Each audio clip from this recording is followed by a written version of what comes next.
Mike Clemente is passionate about freshwater fishing, and he loves to go after smallmouth bass, especially when they're on the beds in the spring. And on this day, he took me up to Wallum Lake in search of those beds and those smallmouth. And we're off. So this is Massachusetts we just launched from? This is Massachusetts, yeah. East Douglas or Douglas, Mass. Why do you like this lake? Smallies, and it's a big secret. Smallmouth have been in here forever, but it's primarily a trout fishing lake. You know, this has some substantial depth to it, goes down to 70 feet. You know, predominantly it's a smallmouth bass fishery, more than largemouth. Smallmouth are more aggressive, especially on the beds. They're a lot easier to catch when they're first coming up. We may have a difficult time today because they've been on the beds. They had 2 tournaments here. They had one Saturday, one Sunday. I understand they caught a lot of fish off the beds, but we're hopefully looking for, you know, a 2.5 to 3 pound smallie to show how the technique works in bed fishing and how Mike's original recipe works also. And how big a lake? Not sure the acreage, but it ends. See where that land is right there? Straight ahead? That's where it ends, actually. See where the tower is? That's Zamorano Hospital right there. Try and look right in here because this is where some good beds usually are. Hopefully we can find some calm areas. Have you fished here yet this year? No. No. But he has a game plan. This is a Yamamoto bubblegum tube. It's like a kind of a, you know, a pink color. And it's been soaked in Mike's original recipe garlic flavor. If you want to smell it, smell the garlic on it. It's television, not smell-o-vision, you know? Now what we're looking for is we're looking for the beds, okay? And any movement off of these. So you can see some basically dugout areas. There's a bed right there, okay? See if we can get any females moving off. What happens is they'll come off the bed when they hear the noise of the trolling motor. And then what happens is as soon as you settle, you'll come back to the area in a couple of minutes, and they'll be sitting right in the middle of the bed again. Oh, okay. A lot of searching, right? More than. There's one right there. This big smallie, right? Just came off that bed, right there. Off that bed? Yep.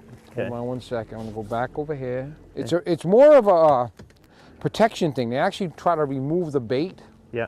From the bed. And what I want to do is you want to keep a slack line, but you want to be able to watch your line at the same time. Not the most ideal day. Very difficult to fish in the wind conditions, fishing beds, but it's part of the game if you're fishing the tournament too. So now I use this pink color because I can see it on the bed more than any other color. Plus, females like pink. So as usual, the men just take off. They do their business and then they're out of here, right? Yep. Good to be a man. For the most part, it looks like a lot of these fish are done. But if they're around, Mike's original recipe should get their attention. Mike's original recipe, created back in the early 1980s when I had a bait shop in Pembroke, Massachusetts. Started with a licorice flavor. Sold a lot of it out of the bait shop back then, but when I get into competitive fishing, I used to use it, but I never marketed it. So it was 2 years ago when I got the idea, why not market it? You know, why not use it to make money, but also to support my fishing, because it's getting very expensive out here to fish some of these tournaments. That's the garlic, called Federal Hill. All right. A lot of fishermen on Federal Hill? I don't know, we'll find out. I'll make you an offer you can't refuse. Exactly. You better bite the hook or else. That's it. And we were waiting for the bite. Will she come up and get it? It's going to sit down right on the bed. Sit on the bed, and sometimes we have to move away. A lot of times you want to position yourself so that the fish is facing you. So you can see what she's doing. The thing I want to stress is that these fish, when they come off the beds, when you catch them off the beds and you release them, they'll go right back to that same bed. It might take them a day to get there if you're having a tournament and it's the ramp. Oh, they'll find it even the... They will find it, Can you release it anywhere in the lake? They'll get right back to their own It bed? might take them 2 or 3 days sometimes to get back there. She's back there, right there. She's right there, see? Her interest is not eating the bait, is removing it from the bed.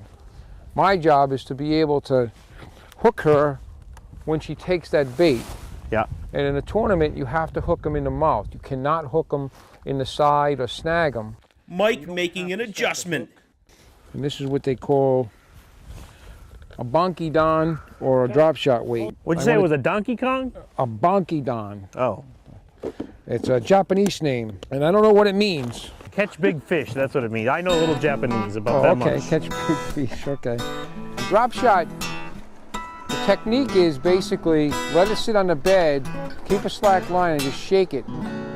Kind of shake it. And we'll hook up with the world's dumbest fish when Fish in the Ocean State returns. Ooh, that is a good fish. That's a nice fish, huh?